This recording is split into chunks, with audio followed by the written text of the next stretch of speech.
and Justice, Congresswoman Laila De Lima. She is a former senator, a former Secretary of Justice, and a woman who sacrificed 6 years of her life in prison for standing up against abuses in government and for speaking for the truth. If there is anyone more worthy to take my place, it is Congresswoman Laila De Lima. Kapasalamat din po ako kay Minority Leader Nonoy Libanan. Alam ko po na nakatali ang kanyang mga kamay. Malaki na rin po ang kanyang sakripisyo sapagkat madalas siyang tinatawagan ni Majority Leader Sandro Marcos dahil sa aking tuloy-tuloy na kritisismo sa mga polisiya ng Administrasyong Marcos. Policies, ulitin ko po, policies, not personal attacks. Mr. Speaker, I believe that I have faithfully performed my duty as Senior Deputy Minority Leader. I have raised questions. I have spoken the truth. I have offered well-meaning criticisms in the interest of accountability. But it appears that this House leadership does not welcome criticisms. And that, Mr. Speaker, is the real problem of dynastic politics. When the President of the Republic has a son serving as Majority Leader of this House, there is an unavoidable conflict of interest when a son becomes overly protective of his father instead of protecting the integrity of legislation. Some time ago, I spoke about the failure of President Marcos to protect the integrity of the 2023, 2024, and 2025 national budget. This Congress inserted and diverted some 1.45 trillion in the national budget. This is unprecedented in the history of our country. Defunding major foreign assisted projects and even the computer-generated maintenance allocations for our national highways. Kaya nagkasira-sira na po ang ating mga major highways. Funds from the PhilHealth and the PDIC were also diverted. Money that should have protected the health and savings of our people, only to end up in ghost projects or substandard infrastructure. And so I ask, why did President Marcos allow this? Why did his cabinet remain silent? How could such massive diversions happen under his watch? Mr. Speaker, it is difficult to believe that this could happen without the knowledge, if not the tolerance, of the President himself, especially when the Speaker then of this House is his own close relative. Hindi pa po ako tapos magsalita nang ako ay sunduin ni Minority Leader Congressman Libanan at dalhin sa opisina ni Majority Leader Sandro Marcos. Pagdating po namin, nandoon na rin si Speaker Bogie D. Nakaupo po ako, tahimik ako, sinita ako ni Congressman Marcos at tinanong, ano yun? I replied that the anti-political dynasty advocacy has long been one of my advocacies. Ngunit, sinabi niya, hindi yun. Inaatake mo ang aking ama. Ang sagot ko, ang kritisismo ay nakakatulong upang maituwid ang mga pagkakamali kung bukas ang isip ng mga nakikinig. Ngunit, Mr. Speaker, bakit kailangan questionin ng isang miyembro ng kapulungang ito ang aking talumpati? Kung may mali, kung may kasinungalingan, bakit hindi ako debatihin dito mismo sa plenaryo? Sa aking pag-aaral, sa aking patuloy na pagtatanong, lalo kong nauunawaan kung gaano kalaking pandarambong sa pondo ng bayan ang naganap sa loob ng 3 taon ng Administrasyong Marcos. Lalo pa nang ipakita sa akin ni Congressman Leandro Libiste ang ilang datos na tila nagpapakita ng pamahalaan ay parang pinapatakbo ng isang sindikato. I intend to discuss this further in a separate privileged speech. Mr. Speaker, every day I pray to the Lord to give me the courage and wisdom of discernment on what I should do with the responsibility entrusted to me. Madali sana para sa akin ang manahimik. Madali sana para sa akin na sumabay na lamang sa agos upang masiguro na mas tahimik ang buhay at baka manalo pa uli ako sa eleksyon sa 2028. Madali sana para sa akin na itigil na ang laban na ito na maaring tawagin ng iba na recklessness at padalos-dalos. But there is a greater calling, something that I cannot ignore, no matter how inconvenient it may be for me and for my family. Something that I cannot close my eyes. Just like when the Lord called Abraham and said, "Go from your country and your father's home to the land that I will show you." And Abraham followed without hesitation. He followed the Lord. Even the uncertainty is unimaginable because he trusted that the Lord would guide him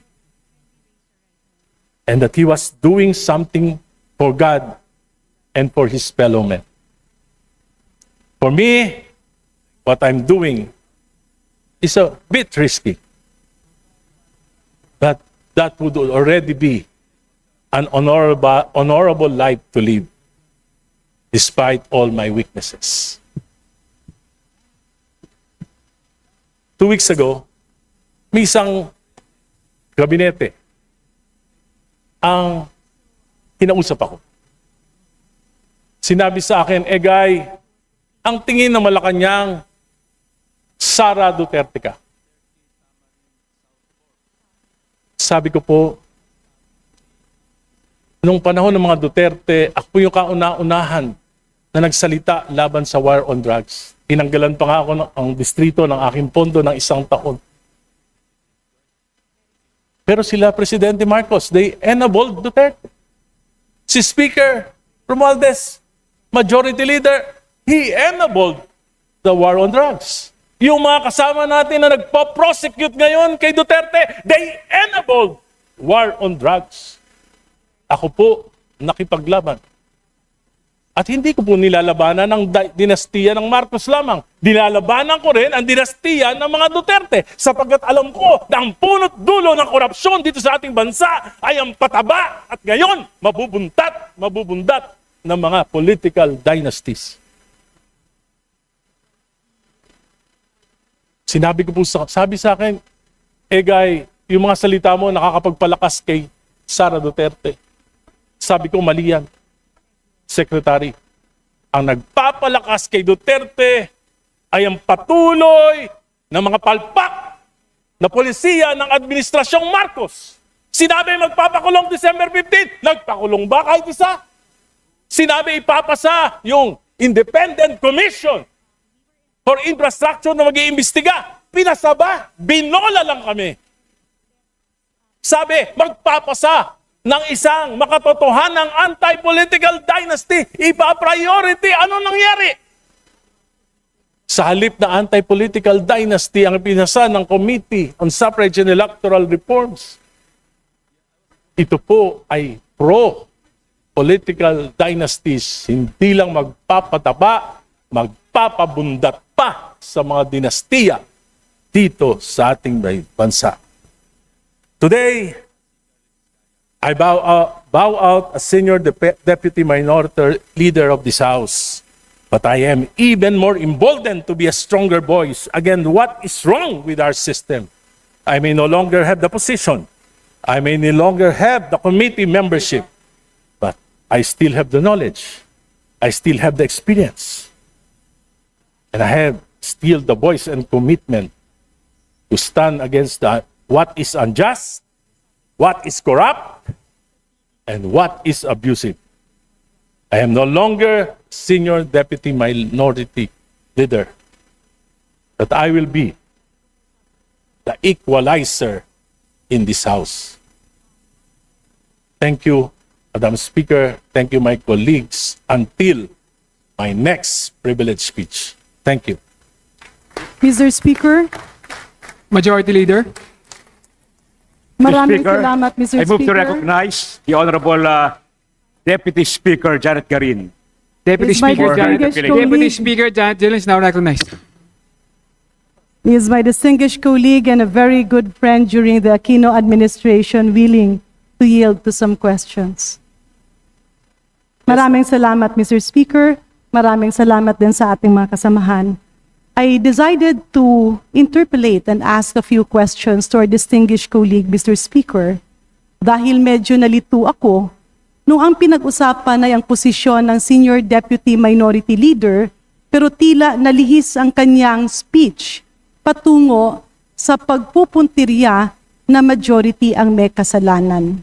May I inquire, Mr. Speaker, distinguished colleagues, to the Honorable Egay Erice, paano po ba pinipili ang isang Senior Deputy Minority Leader? Well, alam na po lang po natin yan, Sir Speaker.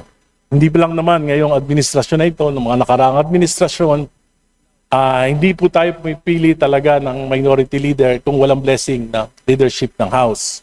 Ibig sabihin, distinguished speaker, nung ikaw ay naging Senior Deputy Minority Leader, ito ay may sabwatan sa mayorya?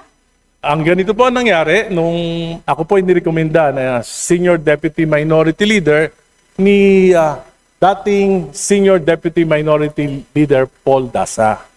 Well, Hinirap Mr. po ako. Excuse me po. Mr. Patapusin Speaker, niyo lang I po have ako. the name Senior Deputy Minority Leader. Noong 19th Congress. Well, Paul Mr. Dasa. Hindi, Paul nirekomenda Daza. niya po ako. Sabi niya, kakausapin niya si Minority Leader Nonoy Libanan upang ako ang kanyang maging kahalili. Ibig sabihin, Mr. Speaker, ang Hindi pa po ating ako tapos. kagalang-galang Hindi pa na po. kasamahan na si Honorable Patapusin niyo Egay muna ako bago niyo ako Erice tanungin. ay hindi pinili ng minorya? But, Because that is... kaya nga po, patapusin niyo ako para may kwento ko lahat. Pwede? Yeah, but can Kung I pwede lang ako. Kung pwede, pagkatapos pwede niyo akong can I tanungin. have a direct answer, Mr. Speaker? I am directly answering you. Yeah, Mr. But, Speaker, my question Honorable- is very simple. Napili ba siya ng isang former member of the House? Because that is very Nirekomenda unparliamentary. po. He's putting some words on my mouth. Honorable- Ang sinabi ko po, nirekomenda Session ako. suspended. Okay?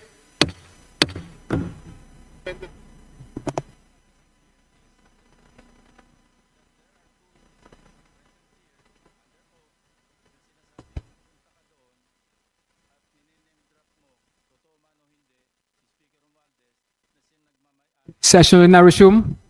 Honorable Garin, you have now had you have now Mr. have the floor. Speaker, if I may, this is my 6th term in Congress. And this is the first time that I've heard that a former member of the House can recommend. Will that be tantamount to dictating to the members of the minority? Because, Mr. Speaker, distinguished colleagues, I was once a Senior Deputy Minority Leader of the 18th Congress, and we chose our officers among ourselves. Hindi po kami nagpadikta, at yan po ay katanungan natin sa ating mga kasamahan sa minorya. Well, I'll do laud and respect the Honorable Egay Erice. And of course, I'm very much welcome the election of the Honorable Laila De Lima, the new Senior Deputy Minority Leader. I believe, Mr. Speaker, itong mga bagay-bagay that should be a concern of the minority because they elect the officers among themselves. In fact, our rules, Mr. Speaker, says, kapag tayo ay nagbobotohan, nagboboto tayo kung sino ang ating magiging speaker. At yung hindi bumoto sa nanalong speaker ay nagko-convene to elect not only the minority leader, Mr. Speaker, but also the Senior Deputy Minority Leader, the Deputy Minority Leaders, and the Assistant Minority Leaders. Ang punto lang dito, Mr. Speaker, distinguished colleagues, I do empathize with the feelings and emotions of my good friend whom I idolize and a very good friend I had during the Aquino administration. Pero ang sa akin lang, Mr. Speaker, we do respect his voicing out. But let me also call his attention to what he says, because I am an author of one of the proposals in the anti-political dynasty bill. Ang pagpaparatang na pinataba, ang pagpaparatang na tila minanipulate, napakadami ng ating mga debate kahapon. And in fact, this is still being deliberated. It is still under the technical working group. Bakit po ba natin lalagyan ng mantsa ang ganitong bagay? In fact, Mr. Speaker, I did not stand up, but it is actually out of order to discuss an item that is precisely being deliberated within the committee. So, Mr. Chair, distinguished colleagues, with due courtesy to my distinguished colleague, naiintindihan ko na ang pagpalit ng liderato as Senior Deputy Minority Leader is something that we should respect because it is the decision of the minority.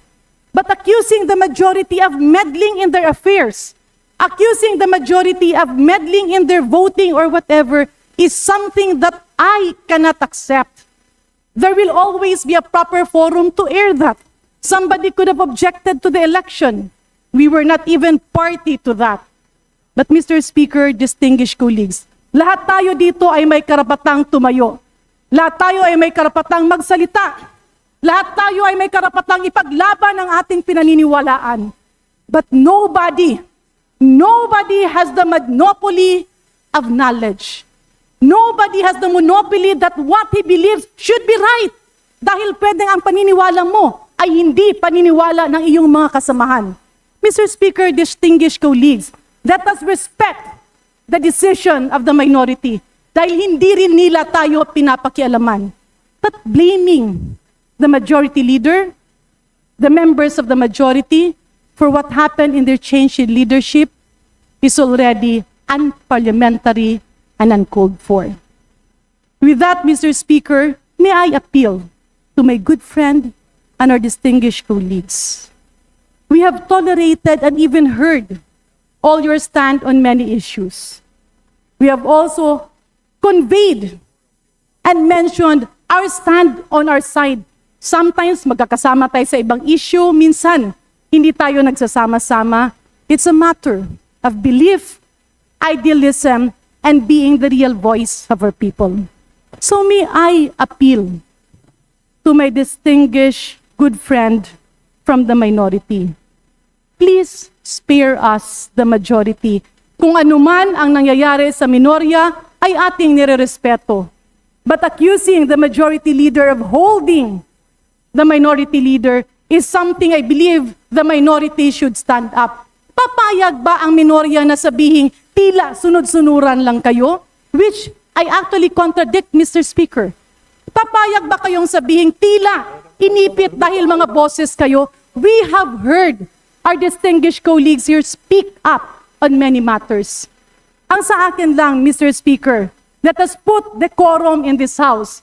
I was also a member of the minority, then a member of the majority. I went back to the minority and became a member now of the majority, and we always stood firm, debating when we find the reason to do so, defending when it was time to defend our beliefs, but at the same time, accepting the decision of whatever will be the decision of the majority.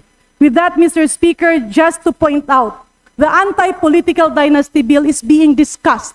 At patuloy natin pag-uusapan yon at ipaglalaban natin yon. Let us not accuse any sponsor of saying, nagpapataba tayo ng mga dinastiya. And let us not accuse the majority of meddling with the election of the minority, because that is your concern and that is something that should be addressed by the minority. Do not drag us into the problem of your election of officers. Maraming salamat, Mr. Speaker. Maraming salamat, distinguished colleague. Mr. Speaker, may I respond? Honorable Erice is now recognized. Yes, Mr. I am not accusing the majority. I'm accusing the majority leader. Because he called me at his office. I was accompanied by the minority leader. At tinanong niya ako, mismo, bakit ako nagsalita ng gano'n? 65 years old na ako. 30 lang yung nagtatanong sa akin. Hindi na ako nirespeto. Tinatanong, bakit ko sinabi yung mga sinabi ko? wala na ba akong karapatang magsalita bilang miyembro ng minorya? Madalas akong sabihan, ni Minority Nonoy Libanan, pwede niyong tanungin. Tumatawag sa akin, si Sandro, nagre-reklamo sa mga salita mo. At kahapon, kinausap niya ako. Sabi niya, Egay, hindi ko na kaya ang pressure ng itaas. Kaya sabi ko, okay lang, para wala ka na rin problema. At sinasabi ko, pinararangal ko na ang papalit sa akin ay kasama ko sa Liberal Party. At mali rin po yung sinabi nyo na pinagdidebatihan pa sa Technical Working Group. Tapos na po.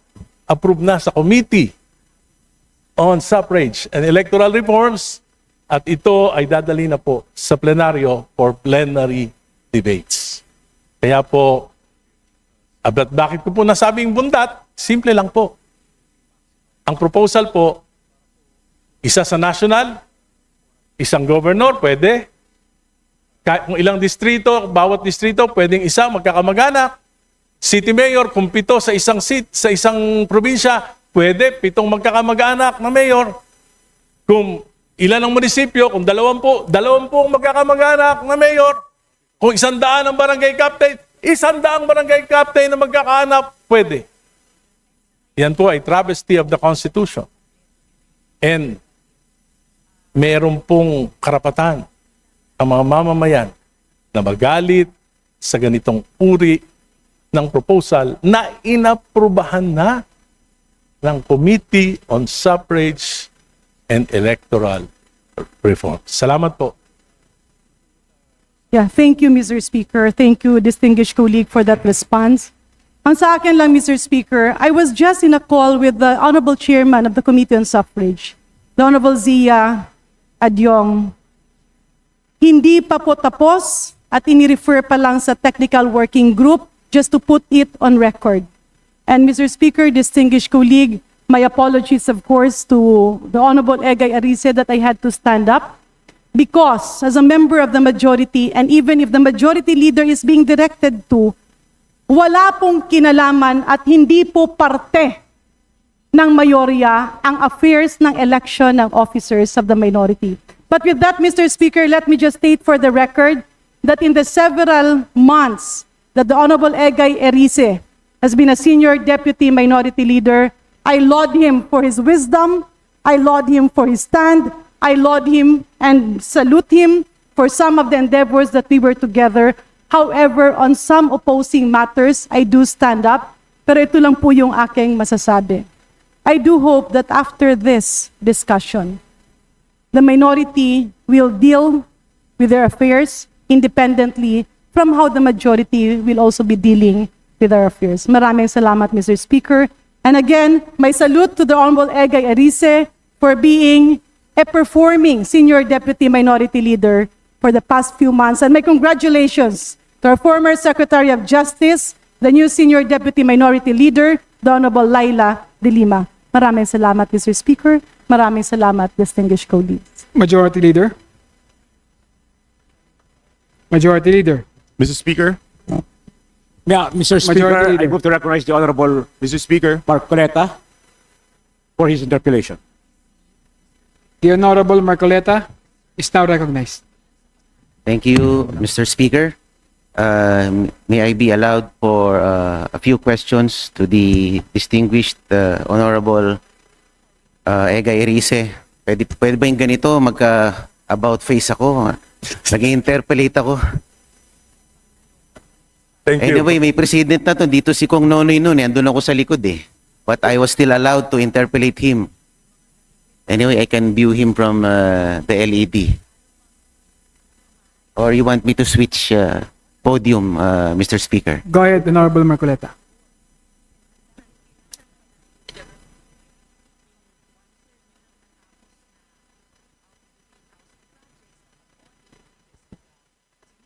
Salamat po.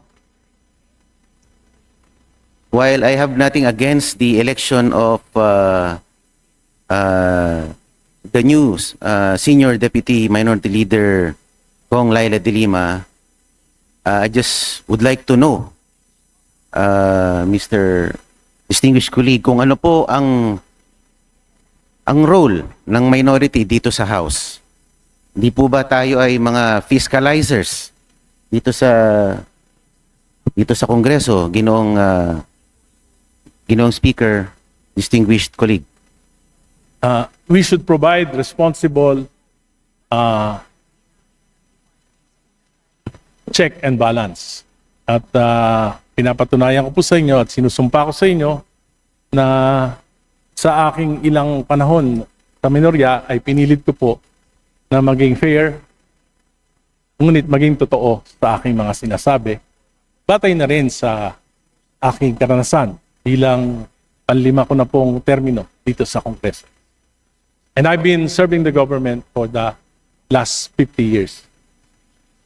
Opo, and being tasked to provide checks and balances dito sa Kongreso, tayo po ba'y nabigyan ng panuntunan na kung hanggang saan lang ang pwede nating usisain o tuligsain insofar as the policies of the government are concerned? Mr. Speaker, distinguished colleague. Wala naman po, wag lang po tayong lalabag sa decorum at kung kakayanin po natin na dapat ipagtanggol na yung mga sinasabi natin ay tama at hindi kasinungalingan. Opo, napanood ko po yung video ninyo na kayo po ay nagsalita dun sa tackling ng anti-dynasty bill, and you were prevented to finish your statements. Nakita ko po there was an attempt to halt your manifestation, Mr. Speaker, distinguished colleague. Mr. Speaker, hindi po na-prevent ako. Ako po'y nakapagsalita ng maayos. Medyo passionate nga lang po yung aking pagsasalita sapagkat yung anti-political dynasty bill po ay 4 na dekada ko nang ipinaglalaban. Salamat po.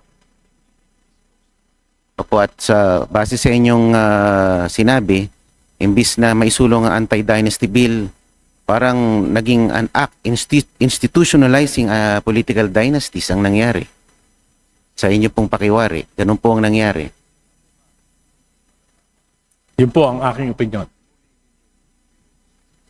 At ako I share the views of the distinguished colleague na parang tayo po ay pinipigilang magsalita dito.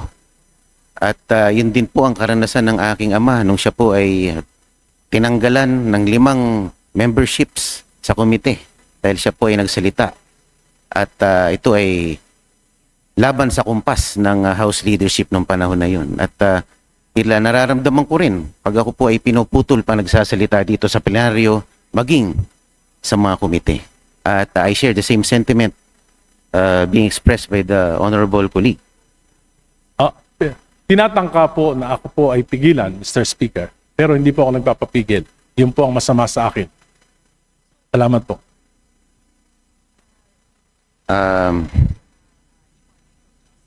Yung po bang pagiging senior deputy minority leader, meron po bang itong kaakibat na mga kondisyones para kayo italaga sa posisyong iyon? Wala naman po at nagpapasalamat nga po ako sa ating minority leader dahil pinaglaban tayo hanggang sa huli. At maluwag naman po sa aking kalooban na bumitaw sa aking posisyon. At binanggit ko lang po ito upang sa ganon ay hindi na maulit. At sa iba pang mga miyembro ng minority na pigilan sa kanilang pagsasalita. Sapagkat yung criticism po, sa mga private corporations po, nagbabayad pa sila ng mga critics upang makita nila yung mga pagkakamali at maitama. Para sa akin po, yung aking mga criticisms, bagamat matalim, ay may layunin na maitama yung mali, lalo na kung para sa kapakinabangan ng pamahalaan at ng ating mamamayan. Sinabi po kanina thank you, Madam Speaker, distinguished colleague, sinabi po kanina ng ating Deputy Speaker na hindi po nakialam in any way ang mayorya sa inyong pagkakatanggal bilang Senior Deputy Minority Leader. But consider the timing nung kayo po ay nagsalita sa komite on suffrage. Kayo po ay agarang pinatawag ng House Leadership. Ano po kaya ang pangitain yun? Ano po kaya ang ibig sabihin nun? Kung wala talagang pakialam ang House Leadership. Sabi ko nga po, hindi lang naman ngayong administrasyon na ito, maging ng mga nakaraang administrasyon, talaga pong mayroon ng sistema na pinakikialaman. Noong panahon po ni Pangulong Duterte, magkakasama po kami ni late Edsel Lagman. Kaya nga po kami nagpetisyon pa sa Korte Suprema dahil minaniobra noon na ang maging minority leader ay mga miyembro ng majority. Dahil supermajority, kayang-kaya po na mag-ipon ng ilang mga miyembro para gawing minority. Kaya po ang tawag sa amin noon, Magnificent Seven. Pipito lang po kami, pero kami yung talagang nagpo-provide ng check and balance noong panahon ni Pangulong Duterte. So, ngayon po, nakikita ko pa rin yung ganitong sistema.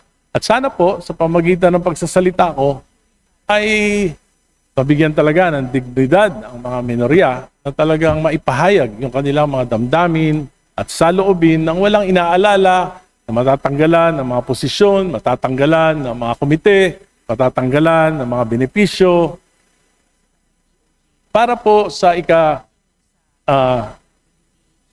para po ma-preserve yung integridad ng ating House of Representatives. Thank you, Madam Speaker. Distinguished colleague, ako po ipatapos na rin sa aking interpellation, Madam, bago ako pagtangkang putulin muli. Anyway, Madam Speaker, Just for the record, wala pong nagpuputol sa iyo. hindi po kasi In fact, the time that was given was only 10 minutes. We have now extended it to 31 minutes and 35 seconds. Please proceed. yes, ma'am, Madam Speaker. Yun lang naman po. I share the same sentiment being aired by the one of the stalwarts of the Liberal Party na nagugustuhan na rin ng mga DDS dahil sa kanyang pagtayo sa mga issues na maaaring baka tumakbo na rin na pwedeng tumakbo sa lineup ni BP Sara sa 2028. Hindi po ako tatakbong senador, baka madagdagan pa po yung kulang ang kaalaman sa Senado. Pag-isipan niyo po, do not close your doors, distinguished colleague. Dahil nakuha niyo rin po ang aking respeto ngayong hapon na ito. At sana po, mas malaya na po ang pagsasalita dito sa ating Kamara dahil tayo po ay isang demokratikong institusyon. Dapat hindi po tayo pinipigilan magsalita. Lalo na po kung tayo ay miyembro ng minorya. At thank you po, Madam Speaker, distinguished colleague. Finally, nakakilala po ako ng isang true member ng minority. Maraming salamat po at magandang hapon. Majority Madam Leader. Speaker, I move to recognize the Honorable Toby Chanco for his interpellation. The Honorable, the time of the Honorable Egairici is extended for another 5 minutes. The Honorable Toby Chanco is recognized to interpolate. Madam Speaker, is the Honorable Erice willing to yield some question? Opo. Salamat po. Especially with the distinguished Toby Chanco.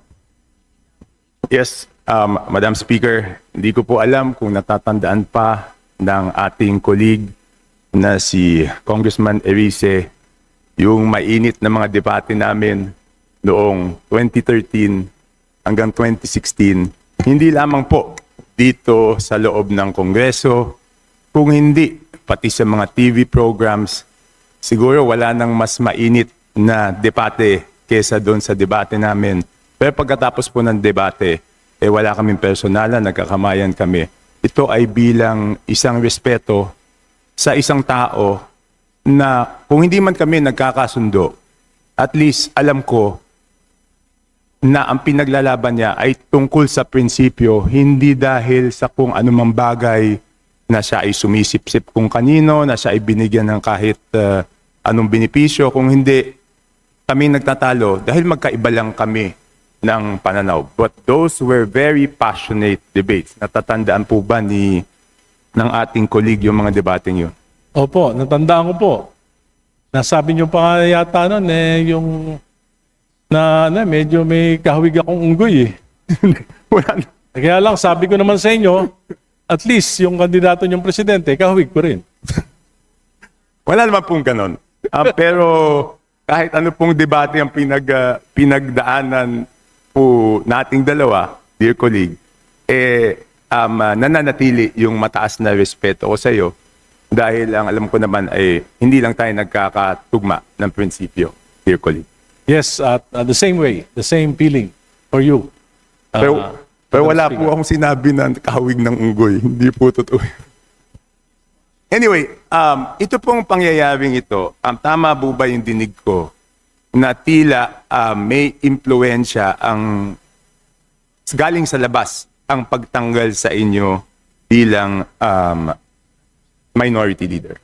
Senior deputy minority leader. Well, I think the very fact na ako po ay pinapatawag sa Office of the Majority Leader ay at upang i-clarify yung mga sinabi ko, isang indikasyon na ito na natatandaan ko na talagang sinita ako for criticizing the Marcos administration. Sinabi ko naman, naiintindihan ko dahil siyempre magulang mo. Pero siyempre po, ito po ay isang deliberative body. Dapat po, wag nating personalin yung mga pinag-debate dito. At dapat ito ay maging learning experience para sa ating lahat. Madam Speaker, yan po ang isa sa mga problema, no? Hindi ko alam kung ang ating colleague dito ang nakausap ko nung nagsimula ang isa sa mga miyembro ng minority na nakausap ko nung nagsimula ang 20th Congress, at dahil hindi na ako sasama sa majority nung panahon na yon, ay inaya akong sumama sa minority. Ang sagot ko nun is mas malaya akong makakapagsalita kung ako ay independent. Kasi gano'n naman talaga eh. Whether we admit it or not, aminin man natin o hindi, may konting negosasyon, may konting usapan between the majority and the minority. Kaya pag ikaw ay independent, walang pwedeng pumigil sa'yo dito kung ano ang gusto mong gawin. Medyo may katotohanan po ba yung aking observation, dear colleague? Opo. At totoo po yun dahil gusto ko po na aminin yung katotohanan, yun ang makapagpapalaya sa atin. Nung ako po inirekomenda ni dating SMDL Paul Dasa kay Minority Leader Nonoy Libanan, pinausap niya ako at sinabi niya kailangan ko ring magpaalam kay Speaker Romualdez. Kaya po ako mismo ay nagpunta kay Speaker Romualdez sa kanyang townhouse sa McKinley Road at sinabi ko po yung aking pagnanasa na maging Senior Deputy Minority Leader. At inaasahan maaari pong dahil sa pagpapaalam ko sa kanya, parang may kaunti akong obligasyon na siyempre tumulong sa kanya at dito sa House of Representatives. At nais ko naman pong tumulong. Kaya lang po, nung pinag-aralan ko po yung 2023, 2024 at 2025 General Appropriations Act, ako po ay nanlupo. Sapagkat hindi pa po ako nakakita sa loob ng 5 kongreso na nung ganitong uri ng pagbabudget na naging dahilan ng bilyong-bilyong pagnanakaw, pandarambong sa ating bayan. Kaya, anong po man yung pinangatawanan ko na po, yung pagiging minority, at gusto ko po na kahit paano makapag-contribute para matigil na yung ganitong sistema sa pagbabudget sa ating bansa. Okay. Madam Speaker, dear colleague, tandang-tanda ko po yung sinasabi niyong pangyayari noong 2016 na bagong halal po na Pangulo si President Duterte noon, at ang dapat na sana na magiging minority noon ay ang yumaong si Edsel Lagman, di ba? Alam ko po yon dahil nag-usap nga kami ni Congressman Edsel Lagman. At ang naging huling boto ko noon, nung nagbobotohan na dito sa plenaryo para bumoto na speaker, ako po ay nag-independent noon. Never pa po ako sumasama sa minority. Ang akin lang is either sumama ako sa majority o sumama sa ang maging independent, dahil pananaw ko lang po, with all due respect sa lahat ng mga kasamahan natin sa minority, mas malaya po akong makakapagsalita kung ako po ay independent. At ang nangyari po noon, hindi po nanalo yung dating yumaong Edsel Lagman, dahil ang nangyari po doon ay nagkapahiraman ng boto, kaya't iba po ang nangyari. So ibig sabihin ng pahiraman is yung mga miyembro ng mayorya ay ipinahiram noon sa minority, kaya't hindi po kayo ang nakakuha ng minority noon. So ang ibig ko na sabihin, kung nangyari po na yan ngayon, hindi po unang beses na nangyari Hindi po. sa pagkakataon na ito. Madam Speaker, nangyayari na po yan at yan na po yung nagiging kalakaran. Kaya po siguro nakakalusot yung mga pagpapalusot dahil po hindi tayo nagkakaroon ng tunay na check and balance sa Kongreso. Hindi ngayon lamang, kundi yung mga nakaraang panahon dahil sa sistemang ito na siguro po sa pamagitan ng pangyayaring ito ay pwedeng mapag-isipan ng kapulungang ito upang maiwasan na, dahil talaga pong kailangan ng isang bayan ng totoong mga minorities na makapag-guide sa mga nagagawang kamalian. Wala namang perpekto eh. Mas maganda po yung may pumupuna kaysa sa wala para na itatama yung mali. Subalit, hindi ko naman po sinasabi na walang kalayaan. Kami nga po, nagkaroon kami ng kalayaan, aktibo kami, at nagpapasalamat ako sa ating minority leader dahil talaga pong hanggat maari ay pinagtatanggol niya kami sa minorya. Yun po. So, tama po yung recollection ko po nung nangyari noong 2016. Tama po. Tama With po. due courtesy to our distinguished colleagues, we have extended the time from 10 minutes to 40 minutes and now from 5 minutes to 7 minutes and 54 seconds. May we request our distinguished colleagues to please wrap up. Madam Speaker, I hope bigyan naman po kami ng oras kasi wala naman pong nagrereklamo doon sa mga susunod na magpi-privilege speech. At napakahalaga nito dahil ang tumbo ko po dito is siguro itong pagkakataon para baguhin natin yung sistemang ganon. Mas maganda po talaga na malayang nakakapagsalita ang lahat ng miyembro dito sa ating kapulungan. Di ba po, distinguished colleague? We take note of your recommendation, Yes, and Madam just Speaker. for the record, everybody is given an opportunity to speak up. Except that we have 4 members who are lined up under a privileged speech. The Honorable Egay Arice rose on a matter of personal and collective privilege. Nagbigay daan po ang iba, and we actually have a lot of bills for approval and second reading. If